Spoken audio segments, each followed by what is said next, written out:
आरोप केला। नाशिक जिल्ह्यात महात्मा ज्योतिराव फुले जन आरोग्य योजनेअंतर्गत झालेल्या कथित गैरव्यवहारांची चौकशी करण्यात येत आहे।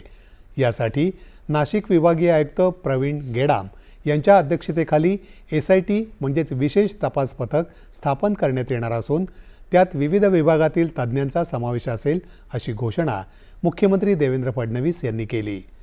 एकत्रित आयुष्मान भारत, प्रधानमंत्री जन आरोग्य योजना आणि महात्मा ज्योतिराव फुले जन आरोग्य योजना आढावा बैठक मुख्यमंत्र्यांच्या अध्यक्षतेखाली विधिमंडळात झाली, त्यावेळी ते बोलत होते।